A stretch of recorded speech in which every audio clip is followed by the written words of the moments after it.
శ్రీరామ్ చిన్నబాబు, నువ్వు ఎంత చిల్లరగా నువ్వు ఈరోజు నువ్వు నిరూపించుకున్నావు. ఆడంగి విధవలాగా మా మనిషి ఒక్కరు మేమంతా ఈరోజు మెడికల్ కాలేజ్ ముందరే నిలబడుకొని ఉన్నాం. నీలాగా గాజులు తొడుక్కొని ఇంట్లో కూర్చోలే. ఈరోజు చెప్పిన మాట ప్రకారం మేము వచ్చాం, మేము మాట్లాడుతున్నాం. నువ్వు చేసిన ఆరోపణలు ఏ ఒక్కటి రుజువు చేయకపోగా నువ్వు ఈరోజు నీ గంజాయి బ్యాచ్ని నువ్వు మందు తాపి పంపించి మా వ్యక్తి ఒక్కడు వస్తా అంటే ఆడంగి విధాలాగా మా వ్యక్తి మీద ఇష్టాను ప్రకారం మీరు దాడి చేస్తారా? నీకు దమ్ము ఉంటే ఇంట్లో దాక్కున్నావు రా, ఇక్కడికి మెడికల్ కాలేజ్ దగ్గరే ఉన్నాం మేము. నువ్వు చేసిన ఆరోపణలు ఒక్కటంటే ఒక్కటి పెద్దిరెడ్డి గారు రామచంద్రారెడ్డి గారి మీద కానీ, మిథున్ రెడ్డి గారి మీద కానీ, ద్వారకనాథ్ రెడ్డి గారి మీద కానీ ఒక్కటంటే ఒక్కటి నువ్వు నిరూపించు. నిన్నటి నుంచి నీకు ఈరోజు టైం ఇస్తే నువ్వు రాకపోగా నీ మనుషుల్ని పంపించి చిల్లర వ్యవహారాలు చేసుకుంటూ డిపార్ట్మెంట్ ద్వారా మమ్మల్ని ఆపుకుంటూ మేము ఇక్కడ వచ్చి నిరసన తెలిపి ప్రెస్ మీట్ పెట్టడానికి వీల్లేదంటూ ఆంక్షలు పెడుతూ ఆపుతున్నారు. అయినా కూడా ఇంతమంది కథలు వచ్చారు. నువ్వు టైం నీదే, ఏ టైం అయినా సరే నువ్వు చెప్పు, టైము ప్లేస్, ఏ రోజైనా వస్తాం. పెద్దిరెడ్డి ఫ్యామిలీ గురించి నీ ఇష్టానుసారం మాట్లాడితే నీ రోజులు దగ్గర పడ్డాయి.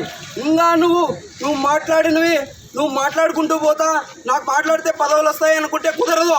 నువ్వు చేసిన ఆరోపణలు ఇంటర్నెట్లో ఉన్నాయి, ఇంటర్నెట్లో ప్రతి ఒక్కటి ఉన్నాయి. నువ్వు చెప్పింది 26 కోట్లు డ్రా చేసిన మాట వాస్తవమే, కానీ వర్క్ జరిగిండేది దగ్గర 35 నుంచి 39 కోట్ల వర్క్ చేస్తారు.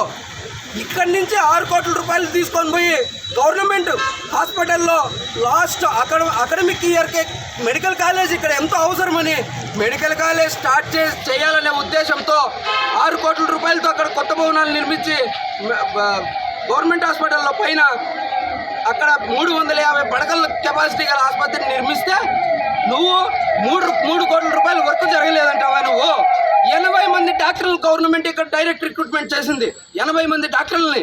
స్టిల్ ఈ రోజుకి కూడా వాళ్ళు ఆ 80 మంది డాక్టర్లే ఇక్కడ రిక్రూట్మెంట్ అయి ఉన్నారు. కాలేజీ పూర్తయితే వాళ్ళు ఇక్కడికే వస్తారు.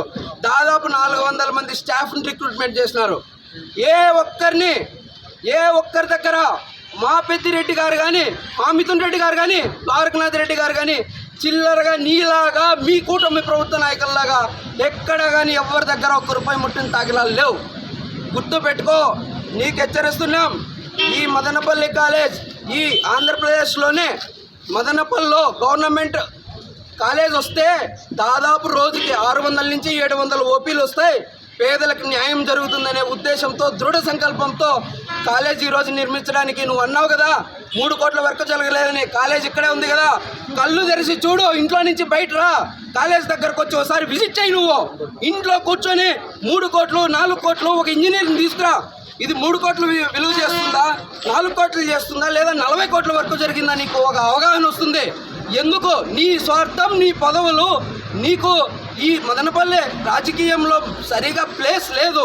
నువ్వు ప్లేస్ ఏర్పరచుకోవడానికి ఇక్కడ మీకున్న కుమ్ములాటల్లో పెద్దిరెడ్డి గారి ఫ్యామిలీని ఏదో ఒకటి అంటుంటే నాకు ప్లేస్ ఏర్పడుతుందనే ఉద్దేశంతో మాటికి నువ్వు మైకు నీ ముందర పెట్టిన ప్రతిసారి పెద్దిరెడ్డి గారు జపం చేస్తావు.